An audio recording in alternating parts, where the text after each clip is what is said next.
students, today we are going to learn about meaning of macroeconomics. आपण मॅक्रोइकॉनॉमिक्सचा जे meaning आहे तो आपण घटक अभ्यासणार आहोत. तर बघा, macroeconomic is the branch of economic which analysis the entire economy. तर मॅक्रोइकॉनॉमिक्समध्ये आपण काय करतो, entire economy means we are going to study about whole economy. पूर्ण देशाच्या अर्थव्यवस्थेचा आपण अभ्यास करतो. It deals with total employment, national income, national output, total investment, total consumption, total saving, general price level, interest, inflation, trade cycles, business fluctuation, etc. Microeconomics is the study of aggregates. तर आपल्याला ह्या सर्व गोष्टी सहज लक्षात येत असतील. तर तो भाग काय सांगितलेला आहे की macro economics when we are going to study about each and every individual unit. आपण जे काही वेगवेगळे युनिट आपण लर्न करतो, सगळ्या घटकाचा आपण अभ्यास करतो, त्याच्यामध्ये काय हा स्मॉल ॲग्रिगेट युनिट आहे, लार्ज युनिट आहे. लार्ज म्हणजेच काय की जसं की नेशन वाईड प्रॉब्लेम असतात, जसं नॅशनल अनएम्प्लॉयमेंट असेल, नॅशनल पॉवर्टी असेल, है की पॉवर्टी, अनएम्प्लॉयमेंट, किंवा जे लार्ज ॲग्रिगेट असतात जसं की for example total investment, total consumption, total saving. जसं individual investment, this is one of the example of micro economics. म्हणजे एका व्यक्तीची जी काही इन्व्हेस्टमेंट असेल तो micro economics, and total investment म्हणजे सर्वांची जी काही इन्व्हेस्टमेंट असते त्याला मॅक्रो इकॉनॉमिक्स म्हणतो. Total consumption, individual persons consumption, जेव्हा एखादी व्यक्ती काहीतरी कंझ्युम करते किंवा एखादी वस्तू वापरते त्याला आपण काय म्हणतो, इंडिव्हिज्युअल कन्झम्पशन असं म्हणतो. आणि टोटल कन्झम्पशन मीन्स पूर्ण होल कंट्रीचं जे काही कन्झम्पशन आहे ते. टोटल सेविंग आहे. थोडक्यात काय, इंडिव्हिज्युअल म्हटलं की मायक्रो आणि ॲग्रिगेट किंवा टोटल म्हटलं की मॅक्रो. तर all this things we are going to study. जसं जनरल प्राईस लेवल आहे, इन्फ्लेशन आहे, चलनवाढ होत असते, सारखी महागाई वाढत असते, ट्रेड सायकल असतात, फ्लक्च्युएशन असतं, कधी इन्फ्लेशन असतं, कधी डिफ्लेशन असतं, आहे का नाही. तर बिझनेस फ्लक्च्युएशन्स असतात, बिझनेसमध्ये सुद्धा रिसेशन राहू शकतो किंवा बूम पिरियड राहू शकतो. So this macro economics is the study of aggregate. तर मॅक्रो इकॉनॉमिकमध्ये कसं असतं की when we are going to study about all unit at the same time, एकाच वेळेस आपण सर्व घटक अभ्यासतो, त्याला आपण मॅक्रो इकॉनॉमिक्स असं म्हणतो. So definition of macro economics. आता मॅक्रो इकॉनॉमिक्सची डेफिनेशन काय सांगितली बघा. तर J.L. हॅन्सनने सांगितलेलं आहे. काय सांगितलेलं आहे की macro economic is a study of a branch of economic which consider the relationship between the large aggregates such as the volume of employment, total amount saving, investment, national income, etc. तर ही जी एक branch आहे ज्याच्यामध्ये काय काय काय consider करतो, relationship between large aggregate. सगळ्या ह्या घटकामध्ये काय रिलेशनशिप आहे, संबंध आहे. काय संबंध आहे, जसं व्हॉल्यूम ऑफ एम्प्लॉयमेंट कशावर अवलंबून आहे, रोजगार कशावर अवलंबून आहे, टोटल इन्व्हेस्टमेंट, सेविंग, हे एकमेकाशी रिलेटेड आहे. बघा, फॉर एक्झाम्पल समजा नॅशनल इन्कम जास्त असेल तर सेविंग पण जास्त असणार आहे, सेविंग जास्त असेल तर इन्व्हेस्टमेंट जास्त असणार आहे, इन्व्हेस्टमेंट जास्त असेल तर एम्प्लॉयमेंट जास्त होऊ शकते. So all these things are co related, हे एकमेकाशी संबंधित आहे. जसं देशामध्ये खूप चांगल्या प्रकारे पाऊस पडला असेल तर प्रोडक्शन जास्त असणार आहे, प्रोडक्शन जास्त असेल तर त्याची काय पुढे कन्झम्पशन सुद्धा काय असणार आहे, जास्त असणार आहे, लोकांचं इन्कम कसं होणार आहे, जास्त होणार आहे. So all this things are co related, हे सगळे घटक कसे आहेत, एकमेकाशी रिलेटेड आहेत. त्यानंतर आपल्याला बघायचं आहे नेक्स्ट पॉईंट. प्रोफेसर कार्ल शार्पियो यांनी काय सांगितले बघा. Macro economic deal with the functioning of the economy as a whole. ती कशा प्रकारे फंक्शनिंग असते of the economy of whole, म्हणजे पूर्ण अर्थव्यवस्थेची जी काही अर्थव्यवस्था चालते ती कशी चालते याचा जो अभ्यास करतो त्याला आपण काय म्हणतो, मॅक्रो इकॉनॉमिक्स. थोडक्यात आता हा असाही प्रश्न येऊ शकतो तुम्हाला एक्झाममध्ये, explain scope of macro economics. तर मॅक्रो इकॉनॉमिक्सचा स्कोप हा अत्यंत महत्त्वाचा भाग आहे. तो भाग आता पण ठेवलेला आहे, इम्पॉर्टन्स फक्त कमी केलेला आहे. नंतर बघा, स्कोप ऑफ मॅक्रो इकॉनॉमिक. तर हे जे मेन पॉईंट्स आहेत कोणकोणते, theory of income and employment. आपण इन्कम अँड एम्प्लॉयमेंटची थिअरी लर्न करतो. त्यानंतर general theory, price level and inflation, ह्याच्यामध्येच येणार आहे. Theory of economic growth and development, हा सुद्धा घटक आहे. त्यानंतर मॅक्रो इकॉनॉमिक थिअरी डिस्ट्रीब्युशन, जी काही मॅक्रो इकॉनॉमिकची theory of distribution, how we are going to distribute our whole total national income. Theory of consumption function, theory of investment function, हा सुद्धा घटक आपण अभ्यासणार आहोत. And theory of business cycle. So let us learn in detail about every point. So first point, theory of income and employment. तर आपण बघूया macro economic analysis explain which factor determine the level of national income and employment and what causes fluctuation in the level of income, output and employment. तर या मध्ये काय काय बदल झालेला आहे. तर what are the factor which determine the level of national income.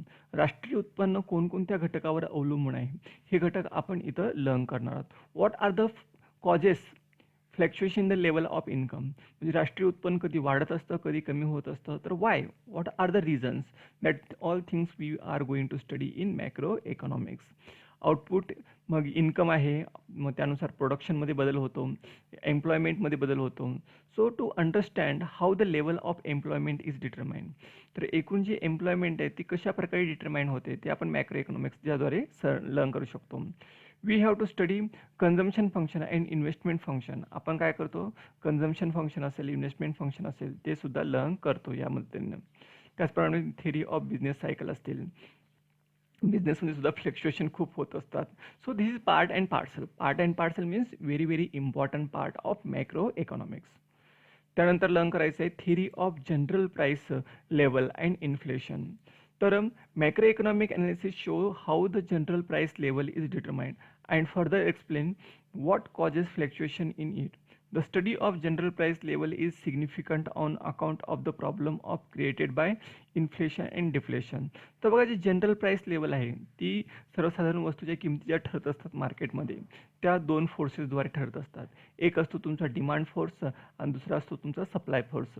So demand force and interaction between demand and supply determine the price of the particular goods. वेगळ्या वस्तूच्या ज्या काही किमती ठरतात तर एकूण डिमांड फोर्स किती आहे आणि एकूण सप्लाय फोर्स किती आहे यानुसार त्या वस्तूच्या किमती ठरत असतात. आणि मग त्यानुसार इन्फ्लेशन होऊ शकतं किंवा डिफ्लेशन होऊ शकतं. मग देशामध्ये इन्फ्लेशन म्हणजे तेजी, म्हणजे वस्तूच्या किमती खूप वाढणे, आणि डिफ्लेशन म्हणजे काय, मंदी, म्हणजे बाजारपेठेमध्ये अनेक वस्तूंना डिमांड नसणे, त्याला आपण काय म्हणतो, डिफ्लेशन म्हणतो, मंदी. Theory of growth and development, point number 3. एका पॉईंटला 1 मार्क असतो, त्यामुळे आपण हा पॉईंट लर्न करणं गरजेचं आहे. इकॉनॉमिक्समध्ये मुलांना मोस्टली कमी मार्क्स मिळण्याचं हेच कारण आहे की जी लँग्वेज असते थोडीफार डिफिकल्ट असते, ती आपल्याला लर्न करावी लागते. So theory of economic growth and development. Macroeconomic consists of the theory of economic growth and development. It explains the causes of underdevelopment and poverty. It also suggests strategic for the acceleration of growth and development. तर ही जी macro इकॉनॉमीचे theories असतात ते कशासाठी असतात, it study about national income and it gives suggestions. म्हणजे काय, COSO असते, central statistical organisation, ती काय करते, पूर्ण डेटा कलेक्ट करते and they gives some instruction to the government to formulate different types of economic policy. ज्या काही इकॉनॉमिक पॉलिसीज आपण फॉर्म्युलेट करत असतो तेव्हा आपण ह्या ग्रोथ अँड डेव्हलपमेंटचा पूर्ण अभ्यास करतो. And what are the causes, म्हणजे आपली जी इकॉनॉमी कमी होत आहे किंवा काही सेक्टरमध्ये खूप ग्रोथ होत असेल तर what are the causes. So all this things we will study in all this points. नंतर macro theory of distribution. So macro theory of distribution deals with the relative share of rent, wages, interest, profit in the total of national income. बघा एक national इन्कमचा एक formula आहे का नाही, तो म्हणजे कुठला, जसं तुम्हाला माहीत आहे there are basically 4 factor of production. उत्पादनाचे कोणतेही 4 घटक असतात. लँड, पण लँडचं रेम्युनरेशन काय, रेंट. लेबर, लेबरचं रेम्युनरेशन काय, वेजेस. कॅपिटल, कॅपिटलचं रेम्युनरेशन काय, interest. And entrepreneur, the remuneration of entrepreneur is profit. So what are the share of all this rent, wages, interest and profit. Total national income equal to all this things. तर असं आपण राष्ट्रीय उत्पन्न calculate करण्याचा एक formula आहे. नंतर आपण बघणार आहोत फीचर्स ऑफ मॅक्रो इकॉनॉमिक्स. म्हणजे मॅक्रो इकॉनॉमिक्सचे 2 खूप इम्पॉर्टंट पार्ट्स आहेत. 2 त्यांनी अवॉइड केलेले आहेत, 2 आहेत. 2 कोणकोणत्या त्यांनी स्किप केलेले आहेत. एक आहे हिस्टॉरिकल रिव्ह्यू, तो मोस्टली येत पण नव्हता एक्झामिनेशनमध्ये, फक्त जुलै सारख्या एक्झाममध्ये विचारला जायचा तो क्वेश्चन. आणि त्यानंतर इम्पॉर्टन्स पण इतकं नाही, पण सगळ्यात महत्त्वाचा जर भाग कोणता होता तर तो होता तुमचा फीचर्स आणि स्कोप. तर तो दोन्ही जो भाग आहे तो दोन्ही भाग आपण लर्न करणार आहोत. त्यानंतर आता बघा features of macro economics. First feature आहे स्टडी ऑफ ॲग्रिगेट्स. तर तुम्हाला तिथं मी सांगताना सांगितलं होतं की हे जे फीचर्स आहेत ना, साइड बाय साइड तुम्ही पॉईंट लिहून लर्न करू शकता. जसं micro economics study of individual unit is the study of micro economic and study of aggregates. म्हणजे जेव्हा आपण समग्र म्हणजे सर्व घटकांचा एकत्रित अभ्यास करतो त्याला आपण काय म्हणतो, स्टडी ऑफ ॲग्रिगेट म्हणतो. Macro economic deal with the study of economy as a hole. It is concern with the aggregate concept such as national income, national output, national employment, general price level, business cycle etcetera. तर या ठिकाणी आपण सगळ्या घटकाचा आपण अभ्यास करतो, ते पण ॲग्रिगेट समग्र घटकाचा. नॅशनल इन्कम, राष्ट्रीय उत्पन्न किती आहे, राष्ट्रीय उत्पादन किती आहे, नॅशनल एम्प्लॉयमेंट, एकूण लोकांना किती रोजगार आपण देत आहोत किंवा एकूण किती इन्व्हेस्टमेंट केलेली आहे, जनरल प्राइस लेवल म्हणजे भारतामध्ये सर्व वस्तूच्या किमती स्थिर आहेत का, किंवा बिझनेस सायकल, बिझनेसमध्ये फ्लक्च्युएशन होऊन काय पॉईंट्स हे रिपीट होत असतात.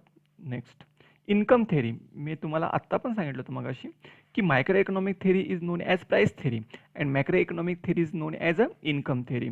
So macro economic studies the concept of national income. It is different, it's a different element, method of measurement and social accounting. Macroeconomic deal with aggregate demand, aggregate supply. It explains the causes of fluctuation in the national income that leads to business cycle, inflation and deflation. बघा, तर काय होत असतं माहिती आहे का की आपण मोस्टली मॅक्रो इकॉनॉमिक्सचा जो मेन इम्पॉर्टंट जो एक्झाम्पल आहे तो म्हणजे स्टडी ऑफ नॅशनल इन्कम. तर मॅक्रो जे काही नॅशनल इन्कमशी रिलेटेड कोरिलेटेड जे घटक आहेत त्या सर्व घटकाचा आपण अभ्यास करतो. So there are different elements. आपण एक काय म्हणतो आपण त्याला नॅशनल इन्कम या टॉपिकमध्ये बघणार आहोत. तो सगळा घटक तो खूप इम्पॉर्टंट टॉपिक आहे. What are the methods of calculation of national income, तो सुद्धा मॅक्रो इकॉनॉमिक्समध्येच मोडतो, पण तो डिटेलमध्ये आपण नेक्स्ट पार्टमध्ये बघणार आहोत. त्याचा एक सेपरेट टॉपिक आहे. मॅक्रो इकॉनॉमिक्स हा determines of aggregate demand and aggregate supply. Aggregate means total demand and total supply. मार्केटमध्ये एकूण किती डिमांड आहे, मार्केटमध्ये एकूण किती सप्लाय. टोटल म्हणजे काय, there are how many buyers, there are different types of buyers. त्याला पूर्ण बायर्सची टोटल म्हणजेच ॲग्रिगेट डिमांड. ॲग्रिगेट सप्लाय म्हणजे काय, there are so many sellers who are going to sell their different quantities. Okay, तर ते मार्केटमध्ये एकूण किती सप्लायर सप्लाय करण्यासाठी येत आहेत, या सगळ्या घटकाचा आपण जेव्हा अभ्यास करतो. अँड इन्कम हा महत्त्वाचा घटक आहे. It explain the causes of fluctuation in the national income. National इन्कममध्ये कशा प्रकारे फ्लक्च्युएशन होतं, इन्फ्लेशन किती आहे, डिफ्लेशन किती आहे, तो घटक. त्यानंतर जनरल इक्विलिब्रियम ॲनालिसिस. तर मी म्हटलं होतं तुम्हाला मगाशी काय की micro economics theory is non as price theory, partial equilibrium. इथं कसं असणार आहे, जनरल म्हणजे आपण तिथं फक्त आयसोलेट स्टडी करत होतो, इंडिव्हिज्युअल युनिटचा आपण अभ्यास करतो. पण इथं general means everything is depend on everything else. प्रत्येक घटक वेगवेगळ्या घटकावरती अवलंबून असतो. So here macro economics deals with the behaviour of large aggregate. वेगवेगळ्या घटकाचे आणि फंक्शनल रिलेशनशिप असते. जसं general equilibrium deal with the behaviour of demand, supply and price in the whole economy. Interdependence. तर मॅक्रो इकॉनॉमिक्स कसा आहे, तो हा इंटरडिपेंडन्स आहे, म्हणजे इतर घटकावर सुद्धा अवलंबून असतो. So macro economic analysis takes in to account interdependence between aggregate economic variable such as income, output, employment, investment price level. For example, change in the level of investment will finally result in to change in the level of income, level of output, employment, eventually the level of economic growth. बघा, तर हे जे काय आहेत aggregate economic variables असतात. Aggregate म्हणजे काय, समग्र. जसं तुम्हाला म्हटलं होतं की income, income not individual income, all persons income. Output, एका बिझनेसचा आउटपुट नाही, all firms output. Employment, total investment. हे सगळे कसे नेशन वाईड कॉन्सेप्ट आहेत, नॅशनल कॉन्सेप्ट्स आहेत, म्हणजे खूप मोठ्या घटकांशी रिलेटेड आहेत. जसं change in the level of investment will finally change in the level of income. बघा, इन्व्हेस्टमेंट आणि इन्कम याच्यामध्ये काय रिलेशन आहे का, आहे. जर समजा आपण सेविंग आहे, इन्कम आहे, इन्व्हेस्टमेंट हे कोरिलेटेड आहे. काय, इन्व्हेस्टमेंट जास्त केली तर आपण काय म्हणतो, आपली जी सेविंग आहे ती सेविंग आपण इन्व्हेस्टमेंटमध्ये कन्वर्ट केली तर आपलं कन्झम्पशन कमी होणार आहे. तर हे रिलेटेड असतात. Eventually the level of economic growth. एकूण आपली लेवल ऑफ इन्व्हेस्टमेंट किती आहे, higher the level of investment higher the level of economic growth. जितकी आपण इन्व्हेस्टमेंट करू तितकी आपल्या देशाची काय होणार आहे, प्रगती होणार आहे. आपण मायक्रो इकॉनॉमिक्समध्ये बघितला होता स्लायसिंग मेथड आणि मॅक्रो इकॉनॉमिक्समध्ये काय बघतो, lumping method. So micro economic theory is known as study of method is slicing method and here lumping. Lumping method is the study of whole economy rather than its part. तिथं आपण एक part आपण अभ्यास करत होतो, आहे का नाही. जसं आता हा एक study of this book, economics book, पूर्ण बुकचा अभ्यास करणे म्हणजे याला लंपिंग म्हणून. आणि स्लायसिंग म्हणजे काय, या बुकमधला first topic introduction to micro economics आणि मॅक्रो इकॉनॉमिक्स जर आपण स्टडी करत असाल तर त्याला काय म्हणू, पार्शल म्हणू किंवा स्लाइस म्हणू. स्लाइस म्हणजे एक small part. So according to Professor Bolding, forest is an aggregation of a tree, but it does not reveal the properties of individual tree. बघा काय सांगितलं तुम्हाला की मायक्रो इकॉनॉमिक्समध्ये असं कन्सिडर केलं जातं, what are the characteristics of one tree, that same characteristics are the all trees, but it's may be true or it's may not be true, आहे का नाही.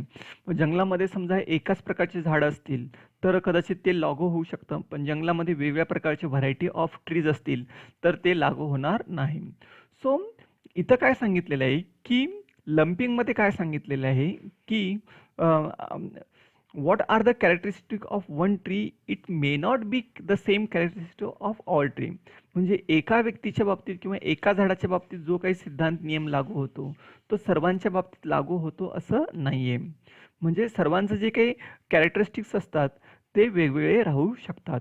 म्हणजे individual tree is the one of the example of microeconomic. And total when we are going to study about forest, आपण पूर्ण जंगलांचा अभ्यास करू तेव्हा त्याला आपण लंपिंग म्हणू.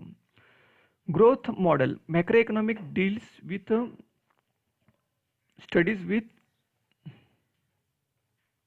various factors that contribute to economic growth and development. It is useful in economic development growth model. These growth model are used for studying economic development. For example, Mahalanobis growth method, emphasis on basic heavy industries. तर ह्या सर्व गोष्टी आपण learn करतो याच्यामध्ये. तर growth आहेत, growth थिअरीशी related आहेत. जी इकॉनॉमिक ग्रोथ असते ना त्या ग्रोथशी संबंधित या रिलेटेड कॉन्सेप्ट आहेत.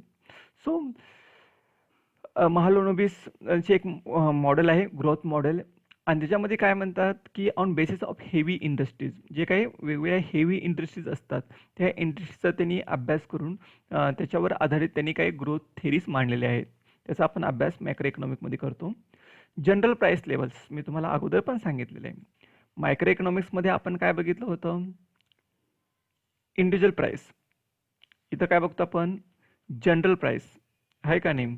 Determination and change in the general price level are studied in macroeconomic. General price level is the average of all price. हा घटक खूप महत्त्वाचा आहे, average of all price. तर मायक्रो इकॉनॉमिक्समध्ये फक्त आपण एका कमोडिटीची प्राइस कशी ठरते ते बघत होतो. But when we are going to study about macro economics, general price level म्हणजे भारतामध्ये अनेक वस्तू आहेत आणि त्या अनेक वस्तूंच्या किमती, वेगवेगळ्या वस्तूंच्या किमती कशा ठरतात त्याचा आपण अभ्यास करतो. Policy oriented. So according to Keynes, macro economy is a policy oriented science. It suggest suitable economic policy to promote economic growth, generate employment, control of inflation and depression. तर जे काही मॅक्रो इकॉनॉमीच्या थिअरीज आहेत ते गव्हर्नमेंटसाठी खूप useful असतात. मग देशामध्ये inflation आहे का डिप्रेशन आहे, इन्फ्लेशन म्हणजे चलनवाढ आणि डिप्रेशन म्हणजे मंदी. तर त्यानुसार all this theories are very useful for formulation of economic policy. वेगवेगळ्या इकॉनॉमिक पॉलिसी फॉर्म्युलेट करण्यासाठी ह्या थिअरीज खूपच युजफुल असतात. त्यानंतर मी हा भाग काय मी सांगणार नाही, कारण मी परत तो भाग या ठिकाणी मला वाटतं एक्सप्लेन करण्याची गरज नाही आहे. What is the difference between micro economics and macro economics. तर ह्या व्हिडिओ लवकरात लवकर बघून घ्यावेत आणि ह्या व्हिडिओ लिमिटेड पिरियडसाठी तुम्हाला यूट्यूब लिंकवर दिसून येतील, नंतर ते दिसून येणार नाहीत. त्यासाठी कमीत कमी वेळामध्ये जास्तीत जास्त बघून घ्या आणि ह्या सगळ्या नोट्स नोट डाऊन करून घ्या. Thank you.